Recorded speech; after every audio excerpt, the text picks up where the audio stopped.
12 heures à Dakar et partout ailleurs au Sénégal, mesdames, messieurs, bonjour, bienvenue au grand journal de la radio Futur Média. Souleymane Niang. Au sommaire, reprise des cours dans les universités. L'Assemblée de l'Université de Dakar valide la date du 1er septembre, mais les étudiants disent non à une rentrée graduelle. Les deux parties se rencontrent aujourd'hui pour accorder leur violon. Covid-19 au Sénégal, 108 nouveaux cas et 2 décès enregistrés. Sur le front de la riposte, le service national de l'hygiène étraîne de nouveaux équipements à Tivaouane. À Ziguinchor, l'hôpital régional manque de médecins spécialistes. Notre dossier du jour, justement, l'hôpital sénégalais, ce grand malade qui, 22 ans après sa réforme, peine toujours à répondre aux besoins des usagers et des autres acteurs du système. Sur le dialogue national, la commission politique au rapport.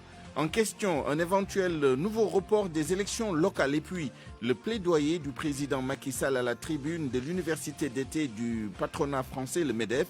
Le chef de l'État a réitéré son appel à un allègement conséquent de la dette des pays africains. Les titres de l'actualité internationale avec vous, Georges Déthié-Diop, bonjour. Bonjour Souleymane, l'ancien président congolais Pascal Lissouba inhumé lundi prochain à Perpignan en France. Une inhumation provisoire, le corps sera rapatrié au Congo lorsque toutes les conditions seront réunies. Au Mali, les médiateurs de la CEDEAO proposent 12 mois de transition avec comme président un civil ou un officier militaire à la retraite. Le développement de tous ces titres aux alentours de 12h20. Le sommaire de l'actualité des sports. Cher Tidiane Diagne, bonjour. Bonjour à vous Souleymane et bonjour à tous. Pour son épanouissement, un club Sadio Mané devrait encore rester à Liverpool. C'est l'avis d'un consultant. Le montage financier pour la venue de Messi à Manchester City, pas moins de 978 milliards de francs CFA pour attirer la Pulga. La nuit dernière, pas de match à NBA. Les joueurs protestent contre le racisme et les bavures policières. Rendez-vous dans le journal des sports pour le détail de toutes ces informations. Coronews, l'actualité de la pandémie de Covid-19 sera présentée par Sorna Natambaye. Et puis, il y aura notre rubrique quotidienne Point de vue. Nous évoquerons aujourd'hui la relance économique post-Covid-19 avec cette question. Quelle place pour la France? Prétexte le déplacement du président Macky Sall pour prendre part à l'université d'été du MEDEF.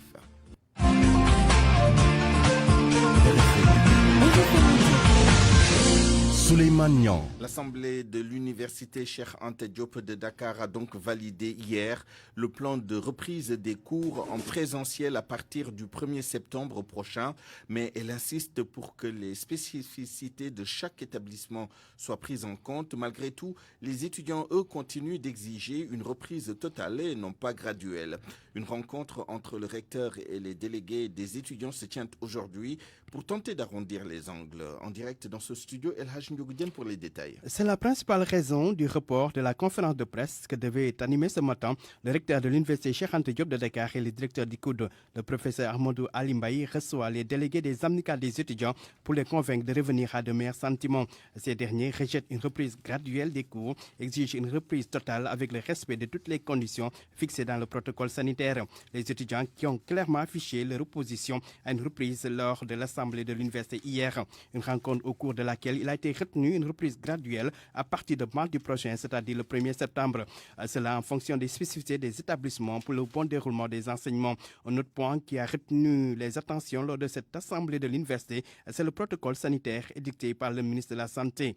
Les autorités se sont engagées à veiller au respect des règles sanitaires, comme la distanciation physique notamment. La reprise va concerner le premier cycle, à savoir les L1, L2 et L3, soit au total plus de 57 000 étudiants. Les universités de Dakar, Saint-Louis, Bambey et Thiès vont donc reprendre le 1er septembre en présentiel. En revanche, l'université de Ziguinchor, la rentrée a été donc reportée jusqu'au 1er octobre. L'université de Sine Saloum va aussi reporter sa rentrée à cause de certaines difficultés notées dans cette université. El Hadj Ndiougoudienne en direct dans ce journal. Voilà pour les universités.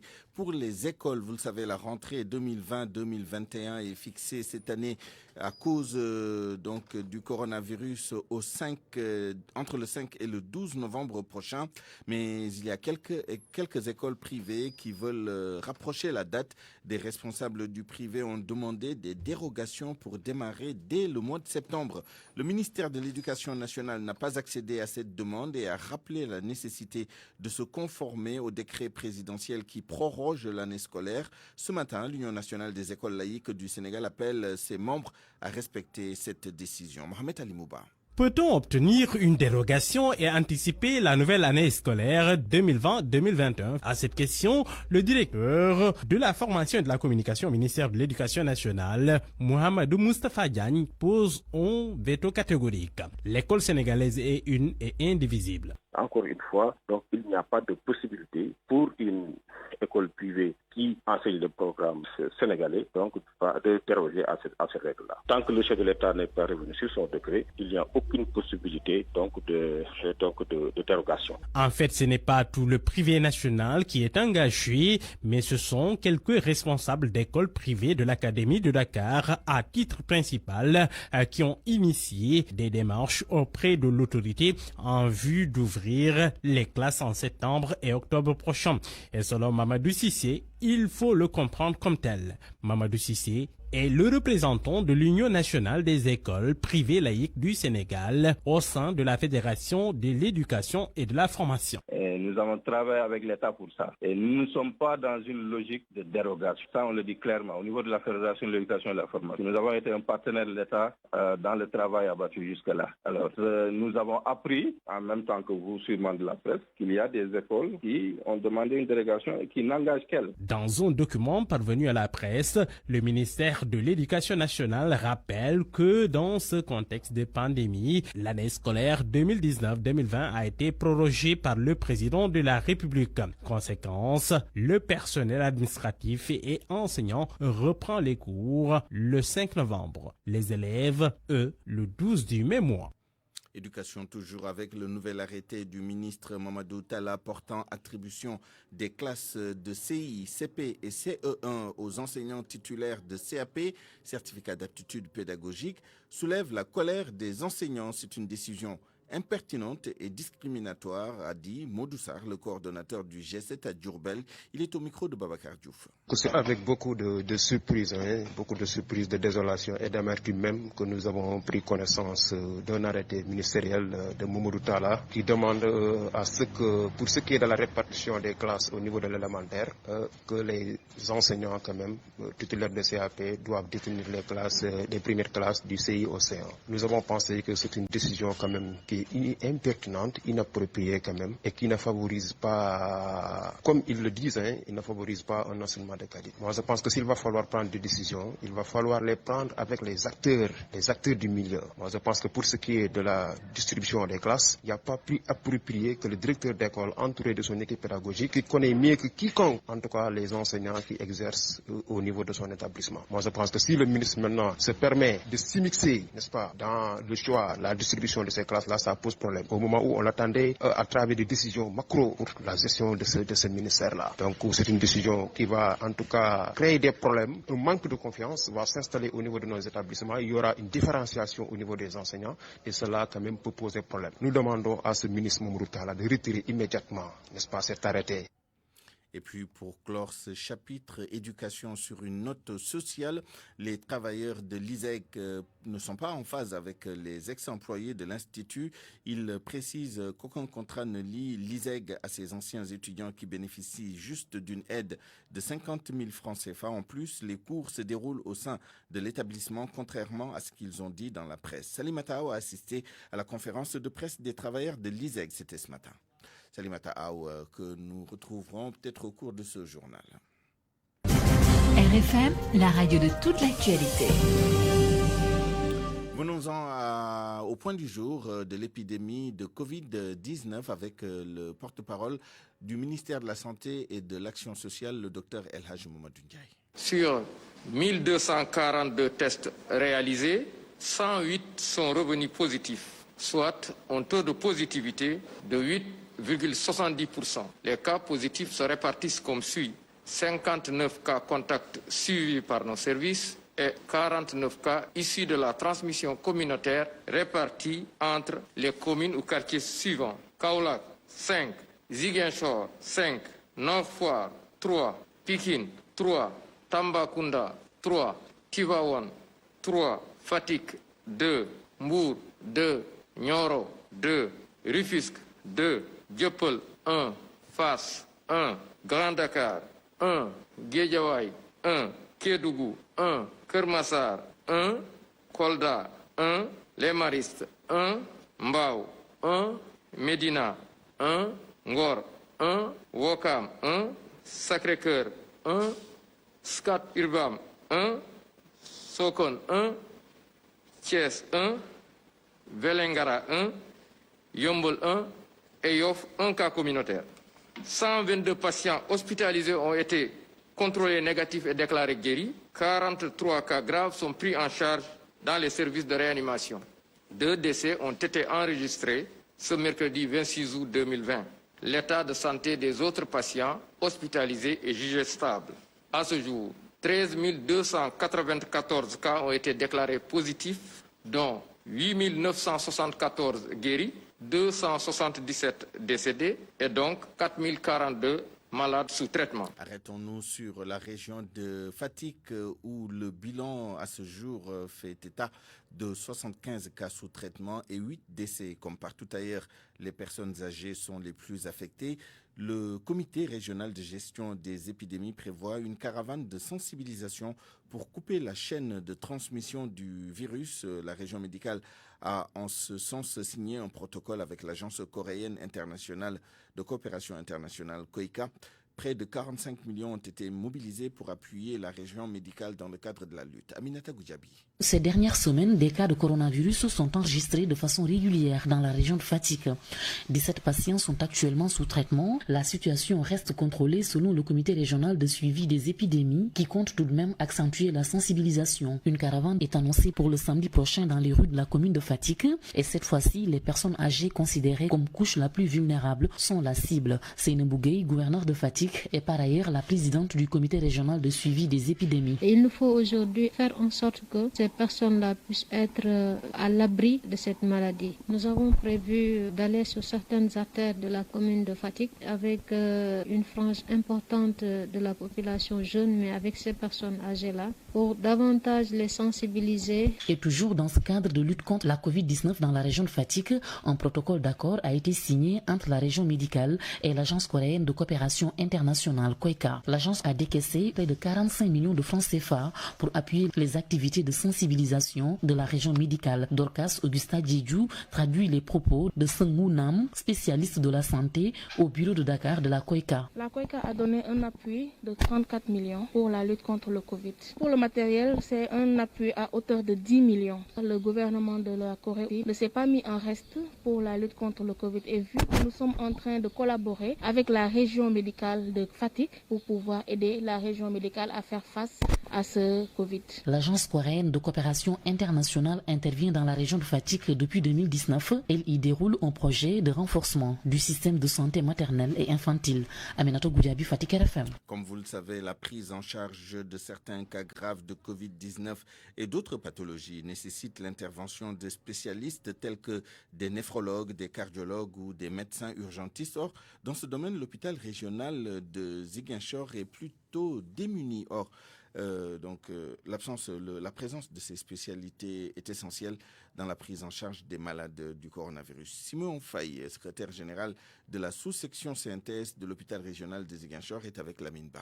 L'hôpital régional de Ziguinchor est confronté à un manque criard de médecins spécialistes, surtout en cette période de Covid-19, notamment un cardiologue, parce que tout le monde sait que l'hôpital régional de Ziguinchor en avait 2, mais quand l'État a envoyé l'un au niveau de l'hôpital de Diamniadio, il nous en restait un qui, malencontreusement, il y a de cela plus de juste un mois, est décédé. Et depuis lors, l'État tarde à le remplacer. En plus de ça aussi, il y a le médecin réanimateur aussi que l'hôpital régional n'a pas depuis des années maintenant, malgré le grand bloc opératoire qui se trouve au centre hospitalier régional de Ziguinchor.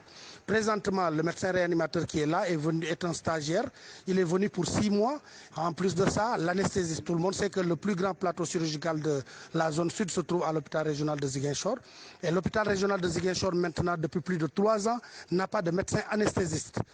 Ça, le ministère le sait. En plus de ça aussi, on a un service d'accueil des urgences, mais aucun n'est urgentiste dentistes parmi les médecins qui y sont. En dehors de ça, il y a le seul centre de néphrologie fonctionnel pour le moment au niveau de la zone sud, qui se trouve au niveau de l'hôpital régional de Ziguinchor, est géré présentement par un stagiaire. L'État n'a jamais envoyé un néphrologue à l'hôpital régional de Ziguinchor. Donc vous voyez, c'est entre autres cette situation qui prévaut au niveau du centre hospitalier régional de Ziguinchor et qui nous permet aujourd'hui de lancer un cri de cœur pour que le président de la République, l'ensemble de son gouvernement et le ministre de la Santé en particulier puissent nous aider à résorber ce gap de spécialistes. Et puis dans la riposte à l'épidémie de Covid-19, l'hygiène et la prévention sont également des facteurs clés de succès. C'est pourquoi l'État a renforcé de façon significative les moyens du service national de l'hygiène. Des équipements qui ont été immédiatement engagés dans la lutte à Tivaouane dans la région de Thiès. Correspondance Cheikh Anta Diop. En cette période de Covid-19, le service d'hygiène vient d'être équipé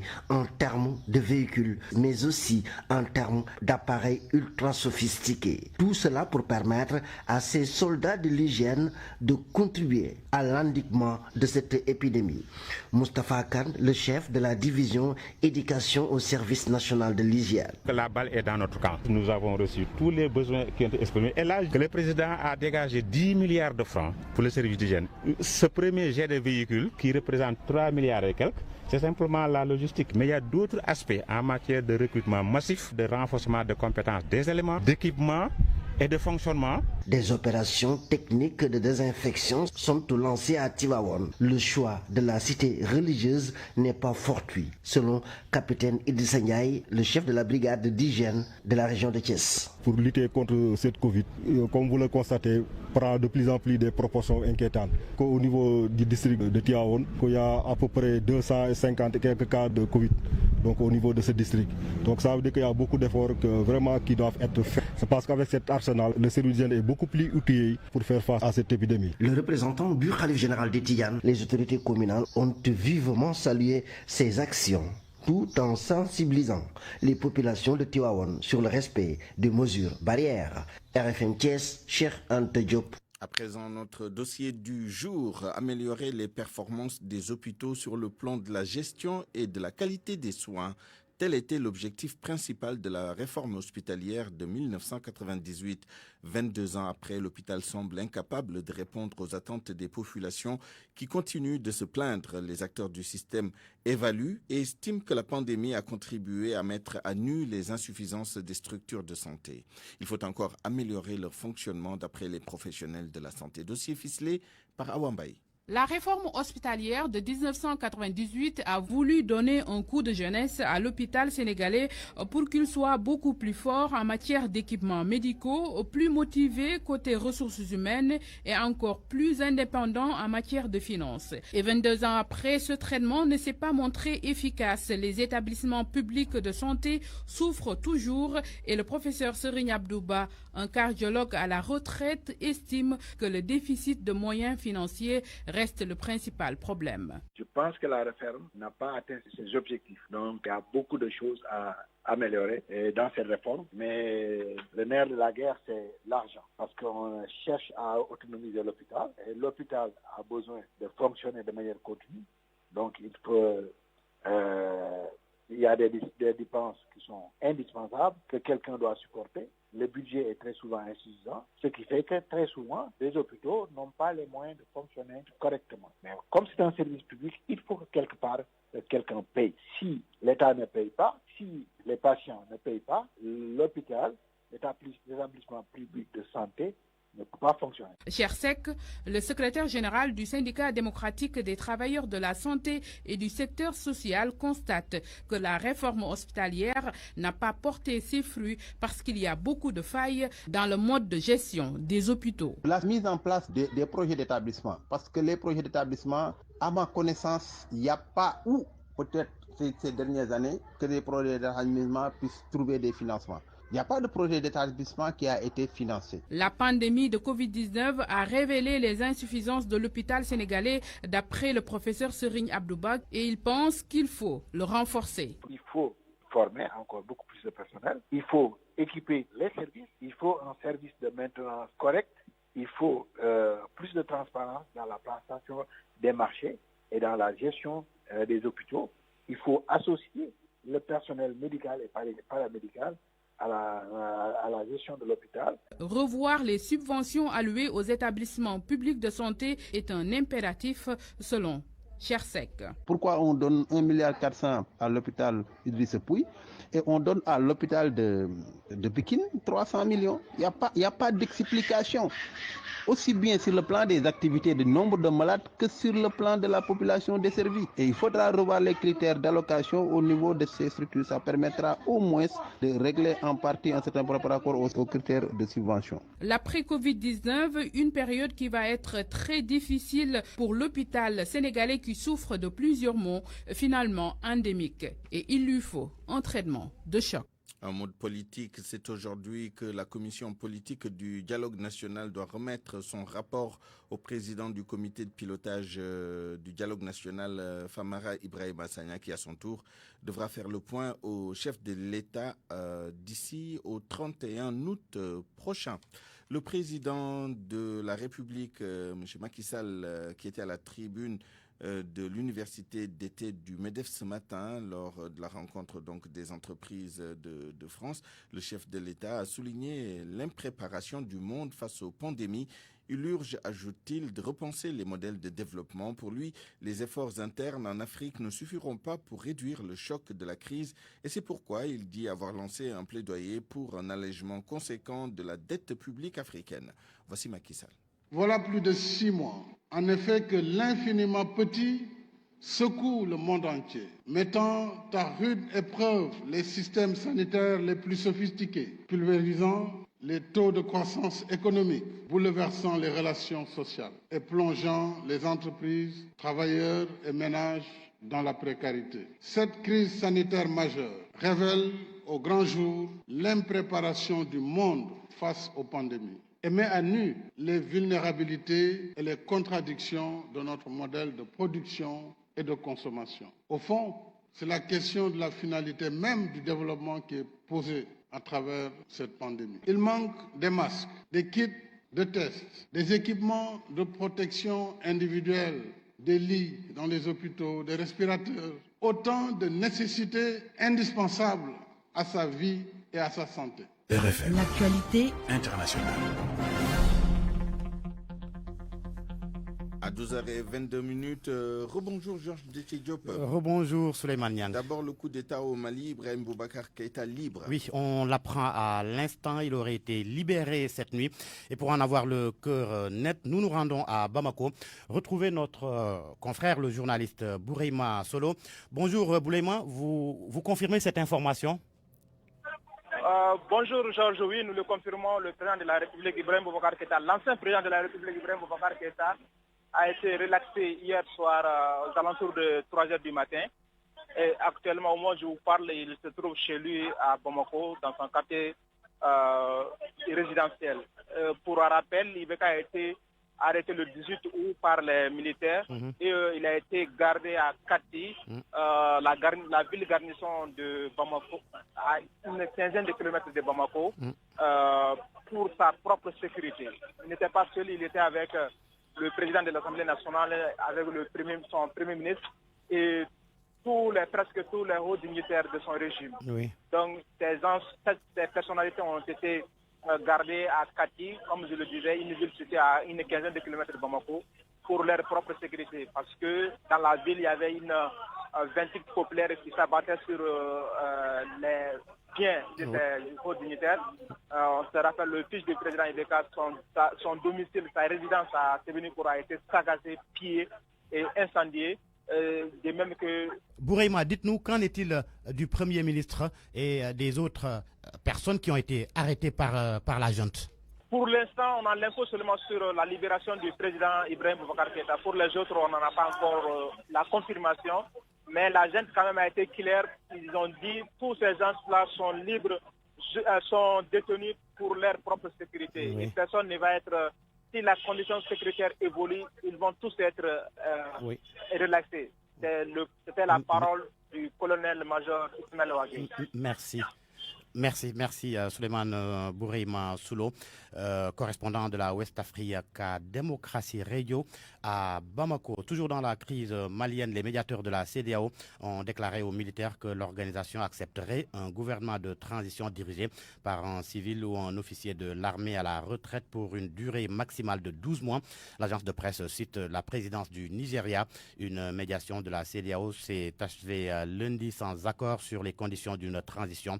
Les chefs d'État de la CEDEAO doivent examiner à nouveau la situation au Mali lors d'un sommet prévu demain vendredi. On reste au Mali où l'URD confirme que Soumaïla Cissé est bien en vie. L'URD, dont il est le fondateur, dans un communiqué, l'Union pour la République et la démocratie a dit informer l'opinion nationale et internationale que par l'intermédiaire du CICR, la famille de Soumaïla Cissé a obtenu de lui une lettre prouvant qu'il est en vie. Ainsi, l'URD invite toutes les bonnes volontés à s'investir en vue d'obtenir très prochainement la libération de son leader Soumaïla Cissé. A été enlevé par des hommes armés à Niafunké au nord Mali pendant qu'il battait campagne pour se faire réélire à l'Assemblée nationale. Et on retourne toujours au Mali, Souleymane.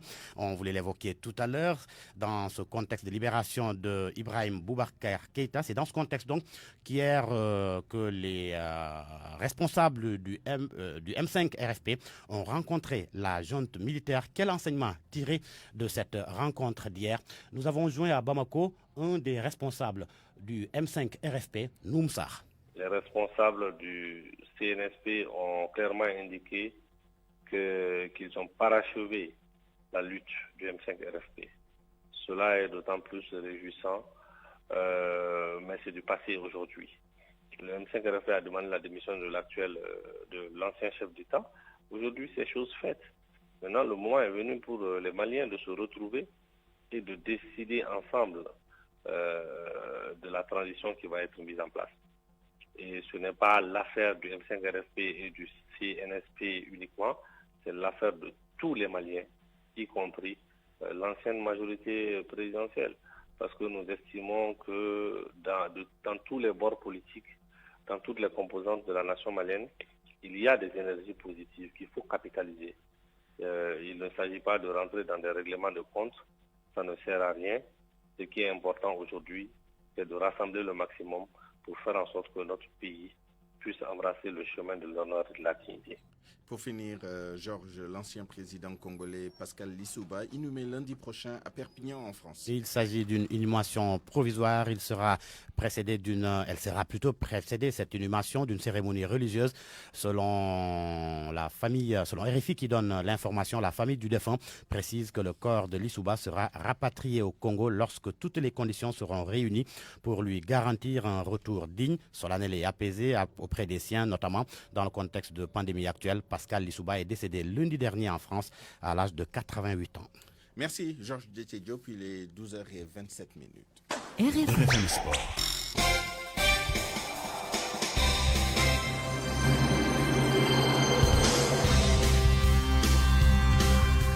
Accueillons à présent Chertidiane Diagne pour le journal des sports. Bonjour Chertidiane. Bonjour à vous Souleymane et bonjour à tous. Pour son épanouissement en club, SM10 devrait encore rester à Liverpool, avis d'un consultant. Oui, il parle de Sadio Mané exactement. Le consultant sur Canal demande à l'attaquant sénégalais de rester encore à Liverpool. Il s'agit de Pierre Ménès. À son avis, Sadio Mané est dans une équipe collective qui lui permet de s'exprimer. Pierre Ménès de renchérir, ce n'est jamais très bon d'aller dans un club, d'avoir plus de responsabilités, plus d'attentes, plus de pression. Sadio Mané avec Liverpool cette saison, c'est 15 buts en première ligue et 9 passes décisives, Souleymane. Le montage financier pour la venue de Messi à Manchester City, pas moins de 978 milliards de francs CFA pour attirer la Pulga. Oui, justement, alors que les nouvelles de Messi, donc tout semble plutôt l'amener à Manchester City, sa prochaine destination. Selon divers médias britanniques, des négociations seraient en cours et un contrat de 2 ans aurait été proposé à la star du FC Barcelone pour 327 milliards 978 millions de francs CFA. Entre les frais de transfert et la rémunération du prodige argentin, de quoi jouer au football. Plusieurs joueurs de Chelsea ont été testés positifs au Covid-19 selon les médias britanniques. Leurs identités n'ont pas été dévoilées. Ils ont été placés à l'isolement pendant 10 jours. Pour rappel, la Première Ligue reprendra le 12 septembre prochain. Basketball, la nuit dernière, pas de match en NBA. Les joueurs protestent contre le racisme et les bavures policières. Et il en sera ainsi jusqu'à nouvel ordre. La franchise nord-américaine a décidé de reporter toutes ses rencontres. Cela fait suite aux nouvelles violences policières exercées sur un Nord-américain. Le combat a été porté d'abord par les joueurs de Milwaukee Bucks. Écoutons là-dessus Sodakia. Dans un communiqué diffusé hier soir, la NBA a officialisé le report des 3 rencontres de play-off programmées cette nuit. Milwaukee Bucks, Orlando Magic, Oklahoma City, Houston Rockets, Los Angeles Lakers, Portland Trail Blazers. Cette décision fait suite au boycott décidé par les Milwaukee Bucks en signe de protestation contre les violences policières. Jacob Blake, un Afro-Américain de 29 ans, a été la cible de cette balle tirée dans le dos par un policier. Un fait divers qui a suscité l'indignation aux États-Unis, notamment parmi les basketteurs de la NBA déjà très engagés dans le mouvement Black Lives Matter. Les Bucks ne se sont pas présentés sur le parquet ni à l'échauffement ni au moment du coup d'envoi de leur match 5 face au Orlando Magic. Selon les médias américains, les Los Angeles Lakers et les Los Angeles Clippers ont voté pour l'annulation de la saison de NBA pour protester contre les tirs de la police sur l'Afro-Américain Jacob Blake. Les deux équipes de la métropole californienne se sont exprimées lors d'une réunion de l'ensemble des formations encore en lice en play-off, convoqué en urgence dans la bulle d'Orlando après la suspension des matchs dans la nuit de mercredi à jeudi. Les 11 autres équipes semblent pour l'heure souhaiter poursuivre la saison, mais le souhait des Lakers et des Clippers pèse fortement par leur superstar LeBron James, notamment, et leur statut puisque ces deux franchises figurent parmi les principaux favoris au titre. Les échanges pour savoir quelle suite donner à la saison doivent reprendre ce jeudi où 3 matchs sont théoriquement au programme. La NBA va tenir de son côté un conseil d'administration impliquant les dirigeants et les propriétaires de franchises pour répondre aux préoccupations des joueurs. Sorecham, LeBron James, ailier des Lakers, a fait part de son inquiétude sur la situation. On l'écoute. C'est ce dont nous parlions et nous allons continuer à en parler. J'ai 2 garçons à la maison et je suis un Afro-Américain aux États-Unis. Et voir ce qui se passe encore avec les violences policières envers les miens, voir encore toutes ces injustices, c'est vraiment très perturbant. Nous jouons à un jeu magnifique qui rassemble des familles formidables, des gens qui viennent pour être heureux, mais en même temps, on ne peut pas ignorer ce qui se passe vraiment dans le monde et tout particulièrement aux États-Unis. Mes prières vont à la famille de Jacob Blake en espérant du changement. À l'instant donc, Suleiman, la fin de la page des sports. Merci, cher Tidiane Gagne. RFM 94.0, la radio en puissance. Je vous le disais dans les titres, c'est aujourd'hui que la commission politique du dialogue national doit remettre son rapport au président du comité de pilotage du dialogue national, Famara Ibrahima Sagna. Mais déjà, des acteurs de ce dialogue soulignent qu'un nouveau report des élections locales n'est pas à exclure. Ils soutiennent que beaucoup de questions ne sont pas réglées à 7 mois de l'échéance fixée à mars 2021. Binta Diallo. Le général Niang et son équipe du dialogue politique ont travaillé d'arrache-pied pour être dans les délais de rigueur. Leur rapport sur les questions objets de consensus bouclé à temps et envoyé également à temps au président de la commission du dialogue national, Famara Ibrahima Sagna, bien avant la rupture de 5 mois dictée par le Covid-19. Depuis la reprise des travaux, c'est carrément le statu quo. L'appel à candidature des experts indépendants pour l'audit du fichier électoral et l'évaluation du processus électoral n'a pas encore été fait par les autorités et on ne sait pas pourquoi. Ces 2 opérations doivent durer 120 jours, c'est-à-dire 3 mois. 3 mois sur les 7 qui nous séparent de mars 2021. Il ne restera alors plus que 4 mois. Sur les 4 mois restants, il faudra y mettre la phase de mise en œuvre des résultats issus de ces opérations d'audit et d'évaluation. Le président de la République devrait après fixer par décret la loi autorisant l'ouverture des révisions exceptionnelles sur les listes électorales. Suivra la publication provisoire des listes. Après cette publication, le tribunal départemental va ouvrir à son tour une période ne dépassant pas 10 jours pour les phases contentieuses. Le ministre de l'Intérieur devrait également consolider les fichiers audités, suivra la publication définitive des listes électorales. Le code électoral dit également qu'entre 80 et 85 jours avant le scrutin, les listes de candidature doivent être déposées et 150 jours avant l'élection également, le ministre de l'Intérieur doit consulter tous les acteurs avant de fixer par arrêté le montant de la caution pour les locales. La caution, objet de toutes les attentions après que le parrainage a été supprimé au local. Toutes ces opérations électorales en l'espace de 4 mois seulement amènent à dire, selon des acteurs politiques interrogés, que la date retenue au plus tard mars 2021 pourrait ne pas être possible pour la tenue des élections municipales et départementales. Un autre report des locales n'est pas à écarter, selon les acteurs. Accueillons maintenant Sorna Natambay pour l'actualité de la pandémie de Covid-19 à travers le monde de Coronews. Le coronavirus démontre chaque jour son caractère insaisissable. Dans plusieurs pays, le virus continue de contaminer énormément de monde, mais tue moins que les semaines précédentes. Le monde compte à ce jour près de 24 415 000 contaminés et près de 834 000 décès, selon The Coronavirus App. À la mi-août, la découverte d'une mutation du virus en Malaisie a relancé l'hypothèse d'un virus moins virulent, mais elle s'est révélée être une fausse piste. En tout cas, selon des scientifiques, 2 nouvelles souches du coronavirus SARS-CoV-2 ont été identifiées.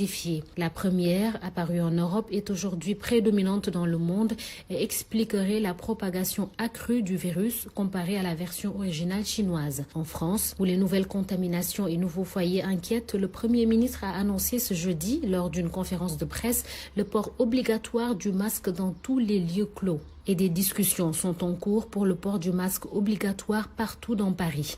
Jean Castex a par ailleurs déclaré que la France connaissait une phase de recrudescence de l'épidémie, avec notamment un nombre d'hospitalisations qui commence à remonter. 21 départements au total sont classés en jaune-rouge. Entre mardi et mercredi, 5 429 nouveaux cas ont été recensés, soit le nombre le plus élevé depuis le déconfinement.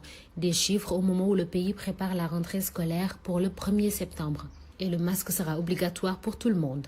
Restons en Europe. En Italie, on enregistre plus de 1300 nouveaux cas ces dernières 24 heures, notamment dans le nord du pays. Ainsi, l'Italie, à l'instar de ses voisins européens, fait face à une hausse inquiétante de nouveaux cas de coronavirus. Pendant la saison estivale, la Sardaigne est devenue un nouvel épicentre. L'Allemagne, elle, compte ce jeudi 27 août 238 625 cas recensés pour 9 438 décès. À Leipzig, cette semaine, des chercheurs ont organisé en concert géant une simulation grandeur nature avec 1900 participants. C'est dans le but d'analyser les risques de transmission du virus et d'obtenir des éléments pour déterminer la meilleure organisation possible afin de prévenir de nouvelles contaminations. Direction à présent les États-Unis où le nombre de cas quotidiens explose. 37 086 contaminations recensées ces dernières 24 heures, selon le CDC, le Centre pour le contrôle et la prévention des maladies. Le bilan continue de s'alourdir également au Brésil avec ce jeudi 27 août 1085 morts.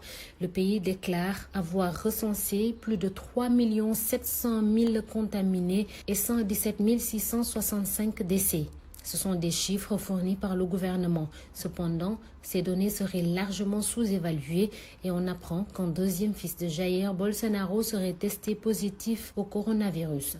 En Afrique, l'Afrique du Sud est le berceau de la pandémie sur le continent, avec 615 701 cas et un total de 13 500 morts. Le pays de Cyril Ramaphosa teste un vaccin développé aux États-Unis par la firme de biotechnologie Novavax sur 2900 volontaires, notamment pour comprendre comment ces vaccins fonctionnent parmi les personnes séropositives. L'Égypte, deuxième pays le plus touché, est actuellement à 97 825 cas au total, avec plus de 5 300 décès, dont 19 ces dernières 24 heures. Et malgré ces efforts, le Maroc reste à la 3e place. L'état d'urgence sanitaire est à nouveau prolongé d'1 mois, mais avant, le virus a eu le temps de se propager à une vitesse inouïe. Le royaume chérifien déplore aujourd'hui 984 décès. Au Sénégal, le ministère de la Santé parle de 108 nouveaux cas aujourd'hui et de 2 décès, ce qui fait un total de 277. Pour terminer, les Seychelles sont certes le pays le moins touché en Afrique, avec 136 cas 0 décès pour une population de 95 843 habitants. RFM, la presse du jour. La presse de ce jeudi 27 août 2020, lue et commentée par Georges Détié-Diop. Le pré-rapport du dialogue politique adopté hier par les acteurs. Et c'est aujourd'hui qu'il sera remis au président du comité de pilotage du dialogue national, Famara Ibrahima Sagna. Les Échos, dans sa livraison du jour, livrent les détails sur le document avec en conclusion les points d'accord, les points à rediscuter et les points qui n'ont pas été discutés. Le journal indique que désormais, les interdictions de marche seront faites 72 heures avant par l'autorité. Nécessité de revoir l'article 80, l'arrêté Ousmane Ngom et la perte des droits civils et politiques de certaines personnalités. La question sur le cumul des fonctions de président de la République et de chef de parti discutée aujourd'hui. Des divergences sur la suppléance en cas de décès d'un maire et sur la structure qui va organiser les élections. Hier, les journaux l'ont largement évoqué, le consensus sur la suppression du parrainage aux prochaines élections locales. Ce matin, le journal Le Quotidien s'intéresse à la problématique de la caution avec une interrogation. Le montant serait-il de 10 à 20 millions de francs CFA si le gouvernement avait pensé la suppression du parrainage? Pour mon confrère, rien n'est moins sûr puisque l'objectif était d'éviter de se retrouver avec une pléthore de listes candidates qui pourrait rendre difficile l'organisation. Mais là, souligne Le Quotidien, on a déverrouillé. En tous les cas, pour ces locales, l'Observateur fait état de pièges d'un nouveau report. La raison, selon l'Observateur, à 7 mois du scrutin, avec des délais incompressibles, il est quasi impossible de procéder à un audit du fichier et une évaluation du processus électoral et de tenir les élections locales en mars 2021. L'Obs s'arrête par ailleurs sur les effets pervers de la suppression du parrainage et prédit un difficile contentieux entre l'opposition et le pouvoir. La polémique autour de l'organisation du Grand Magal de Touba en période de pandémie. L'AS affirme que le Khalife général des Mourides clôt le débat. Selon le journal, son porte-parole, Serigne Bassirou Abdou Khadre Mbacké, a assuré hier que le Magal sera organisé dans le respect strict des mesures de prévention contre le nouveau coronavirus. Il ajoute, comme le rapporte Vox Populi, que le Khalife exhorte tous les talibés au port du masque. Vox Populi se fait d'ailleurs l'écho de ses propos selon lesquels le Magal, c'est notre fête de l'indépendance, c'est le jour le plus important pour nous Mourides. Le Magal est devenu l'événement le plus important en Afrique. Serigne Bass Abdou Khadre s'exprimait hier lors du comité régional de développement spécial tenu à la gouvernance de Diourbel, un CRD spécial sur le Magal 2020 dont Enquête livre les contours. Il n'y aura pas de commerce aux alentours des lieux de rassemblement et il est prévu plus de 150 points avancés et tout sera mis en œuvre pour éviter les attroupements. La Covid et le rapport de la gestion des 69 milliards de francs CFA des fonds Force Covid-19, rapport toujours attendu. Sud Quotidien note que Mansour Faye est à la peine. En cause, les pièces justificatives des dépenses engagées sur les 69 milliards destinés à l'achat de l'aide alimentaire d'urgence dans le cadre du programme de résilience économique et sociale initié au début de la pandémie du coronavirus ne sont toujours pas disponibles. La crise au sein de la magistrature. Le Témoin tente d'y voir plus clair. Une autopsie d'un malaise. Mon confrère écrit qu'au-delà de la discrimination dans l'âge de la retraite qui profite aux barons, l'émission de l'exécutif et la servilité de hauts magistrats ont eu pour effet de radicaliser les jeunes magistrats beaucoup plus nombreux. Un autre sujet évoqué par le Témoin, les télécommunications. Le journal informe que la RTP oblige la Sonatel à baisser les tarifs. Le directeur général de la RTP a fait savoir qu'hier, qu'après discussion avec la société de téléphonie, celle-ci a accepté de revoir ses prix. Elle a proposé l'introduction sur le marché de nouvelles offres alternatives dont une à dominante voix à 2000 francs CFA et une autre à dominante data à 5500 francs CFA. Ainsi, l'AS affirme que la RTP presse Orange et réajuste les prix. Mais pour Source A, la RTP se contente de sucettes. En vérité, si l'on se fie au journal, la RTP n'a pas dit hier toute la vérité à l'opinion en dehors de la violation de la législation de l'interconnexion entre les réseaux et des prix en gros ou demi-gros. Elle n'a aucune emprise sur Orange. D'ailleurs, ajoute mon confrère, après avoir beau faire la manche, la RTP n'a pu obtenir de l'opérateur que des offres complémentaires en lieu et place d'une renonciation de ses tarifs en date du 22 juillet dernier. Toujours à la une de Source A, une brouille autour de 700 parcelles des membres de la coopérative des ADS, de l'ANACIM, de l'AS, de la Haute Autorité de la Gendarmerie et de la Douane. Mon confrère révèle que le promoteur immobilier Maud Roulé fait l'objet d'une plainte devant le procureur procureur de Rufisque. Sport pour terminer, Kalidou Koulibaly va-t-il signer à Manchester City? Record apprend que le défenseur sénégalais de Naples est attendu à City le 5 septembre prochain et qu'un avion privé est déjà réservé pour l'amener à Manchester. Stade, lui, s'intéresse au cas Pape Diop. Le journal fait savoir qu'il se dit prêt à enfiler la tunique des Lions du Sénégal. Le joueur appartenant à Lyon est prêté cette saison à Dijon. Pape Diop, né et formé au Sénégal jusqu'à 14 ans, avait rejoint l'Espagne en 2011. Il avait émis le souhait de porter les couleurs de l'Espagne. Mais aujourd'hui, il dit avoir envie de jouer pour le Sénégal. À vos kiosques et bonne lecture. Parole aux auditeurs. L'actualité, qu'en pensez-vous? À 12h45, bienvenue à notre rubrique Point de vue. Quelle place pour la France dans la relance économique post-Covid-19 Pourquoi cette question? Le déplacement du président Macky Sall pour prendre part à l'université du MEDEF, le mouvement des entreprises françaises. Ce matin, vous l'avez entendu certainement dans le journal. Et pour tenter de répondre à cette question dans un temps très très limité, le professeur Moustapha Kassé, économiste doyen honoraire de la faculté des sciences économiques et de gestion de l'université Cheikh Anta Diop de Dakar. Bonjour professeur et merci d'avoir répondu à notre invitation. Bonjour, merci. Nous sommes également avec Mounirou Ndiaye, Monsieur Mounirou Ndiaye, économiste enseignant à l'université de Thiès. Monsieur Ndiaye, bonjour. Bonjour. Malheureusement, nous ne pourrons faire qu'un tour de table, tout au plus un tour et demi. Donc, nous allons droit au but. Professeur Moustapha Kassé, le Sénégal a annoncé qu'il s'appuiera sur l'agriculture pour relancer son économie au sortir de la pandémie de Covid-19. Dans le même temps, le président de la République se rend à l'université d'été du MEDEF avec tout ce que cela connote comme attente des entreprises françaises en termes d'ouverture de marché dans un contexte de récession économique en France. Alors, dans ces conditions-là, quelles sont vos anticipations, vous? Quelle place devrait être laissée à la France? Quelle place la France cherchera-t-elle à avoir dans cette relance et que devrait faire le Sénégal d'après vous?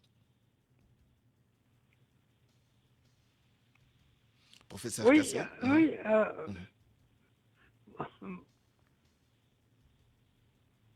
Allez-y, je vous prie, professeur. Quelle place pour la France dans la relance de l'économie sénégalaise d'après vous? Ah oui, mais enfin, je commencerai par la première question que vous avez posée. Dites en fait, on compte d'abord sur l'agriculture. Mais ça, on le répète depuis combien d'années? Depuis l'indépendance jusqu'à maintenant. On dit qu'on veut faire de l'agriculture, précisément le secteur moteur, pour la croissance et le développement. On est loin du compte aujourd'hui si nous regardons les choses telles qu'elles se passent. Pourtant, c'est possible. Pourquoi c'est possible? Parce que nous avons toutes les dotations factorielles pour avoir une très bonne agriculture. Ce qui a manqué, c'est un certain nombre de choses que nous avons effectivement, les uns et les autres, que nous avons la plupart du temps soulignées, en réalité, pour aller dans le sens de la promotion de l'agriculture. C'est-à-dire les investissements que nous connaissons, où est-ce qu'il faut les faire. Nous connaissons également aussi le volume qu'il faut effectivement y consacrer. Mais jusque-là, on continue encore à dire nous sommes pour l'autosuffisance alimentaire, etc. Ça reste des slogans.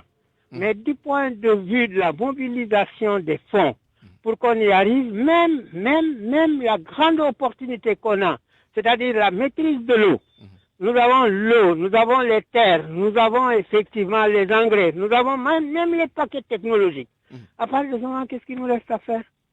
Peut-être l'argent, est-ce que c'est pas là où la question mais de l'argent, mais l'argent, on le trouve pour des choses moins importantes. Si vous décrétez que tel secteur est le secteur vital qui concerne plus de 60% de la population, à partir de ce moment, l'argent ne doit pas être, ne manque pas. Au Sénégal, il ne manque pas d'argent.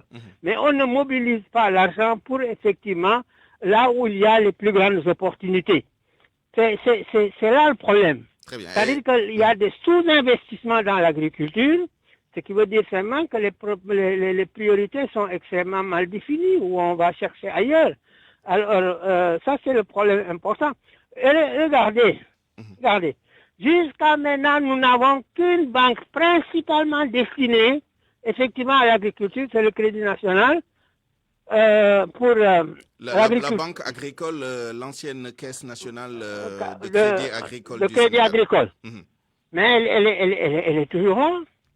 Comment pouvez-vous avoir un secteur prioritaire et vous ne dégagez pas précisément les structures de financement appropriées, n'est-ce pas, ce qui en fait constitue un problème. Deuxième problème, le problème foncier. Jusqu'à maintenant, on est encore à tâtonner. Évidemment, la loi de 72 sur effectivement l'affectation des terres à l'État, jusque-là, on est encore en train de papillonner entre une commission spéciale chargée de régler la question. Elle ne se règle pas, c'est-à-dire que la volonté politique manque encore à ce niveau. Et enfin, il y a les institutions. On ne peut pas faire de l'économie sans effectivement associer les compétences techniques en la matière.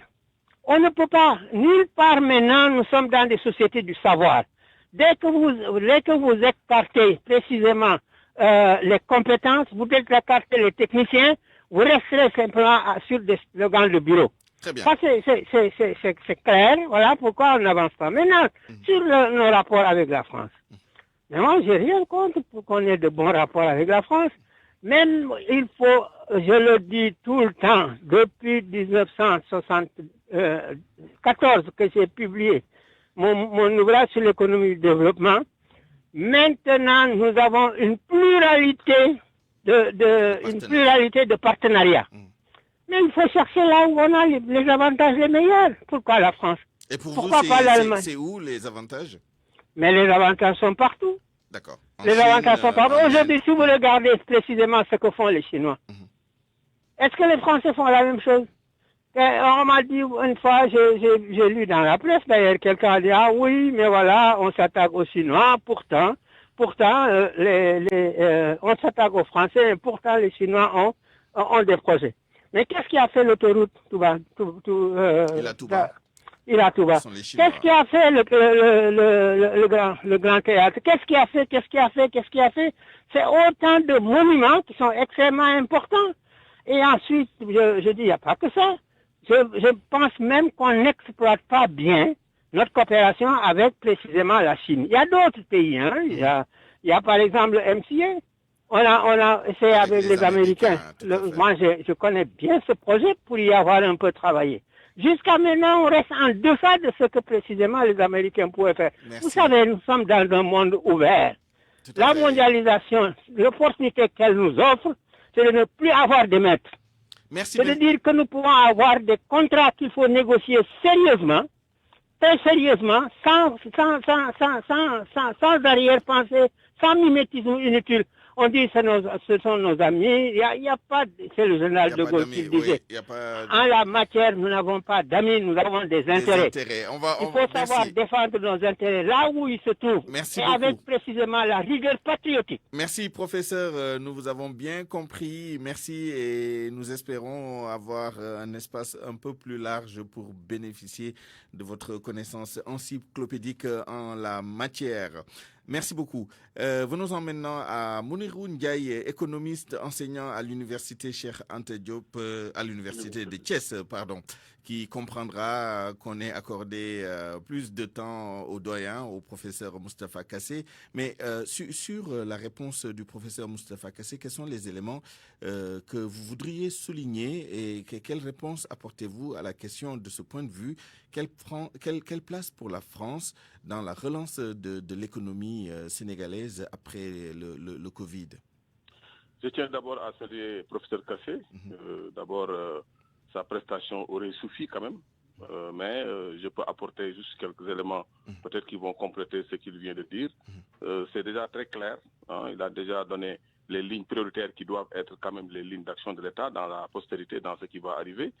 Il a également terminé par une bonne note, ne pas se faire des amis, parce que dans le discours que j'ai écouté, le discours que j'ai lu du président Macky Sall devant le patronat français, il dit les bonnes affaires fleurissent dans le terreau fétide de l'amitié et de la confiance mutuelle. Je pense que le mot amitié devrait sortir de son discours parce que le général de Gaulle avait bien exprimé que la France n'a pas d'amis, elle n'a que des intérêts. Je pense qu'il faut jouer ce jeu-là et le professeur Kassé a tout à fait raison de dire que le Sénégal doit poursuivre ses intérêts. Je pense que Macky Sall également a eu a eu une récompense, peut-être c'est je dis une récompense ou bien une plus grande attention de la part des Français, parce que quand même il a été très généreux pour les Français. Regardez aujourd'hui que plus de 20% des créations de valeur ajoutée au Sénégal sont le fait d'entreprises étrangères, d'entreprises françaises. Pour l'Union européenne, j'ai vu même le rapport qui a été fait par le Conseil des investisseurs européens en Afrique, au Sénégal, qui disent qu'il y a 30% des valeurs ajoutées qui sont produites par des entreprises européennes. Donc le Sénégal a été très clément à l'égard de la France. Aujourd'hui donc, je pense que le président Macky Sall, dans son discours, il a formulé un certain nombre de vœux qui véritablement doivent interpeller les Français. Si un pays est allé aussi loin pour vous donner contrat pétrolier, contrat gazier, marché public, je pense que quand même, ils doivent écouter le président qui leur demande quand même de travailler pour l'allègement de la dette. Je pense qu'il y a un moratoire qui a été accordé pour 2020. Le président de la République du Sénégal demande à ce que ce moratoire-là soit élargi dans son discours à 2021. Je pense qu'aujourd'hui, il faudrait que la France quand même soit beaucoup plus attentive par rapport aux exigences, ou bien pas aux exigences, mais aux vœux du président du Sénégal, qui demande d'aller plus loin pour accompagner le Sénégal et l'Afrique dans la situation post-Covid. Merci infiniment Mounirou Ndiaye, économiste enseignant à l'université Cheikh Anta Diop. Merci à tous les deux d'avoir pris part à ce point de vue à 12h55. C'est la fin de cette édition que je vous remercie d'avoir suivi. Merci à toute l'équipe qui a participé à sa réalisation. El Haj Ndiogoudiane à la rédaction en chef. Alioune Ba à la mise en onde, régie d'antenne, Yacine Pouy à la digitalisation. Merci à toutes les équipes. À 13h, retrouvez Barthélémy Ngom pour le journal en Wolof. Tout de suite, Allô Présidence, excellent après-midi.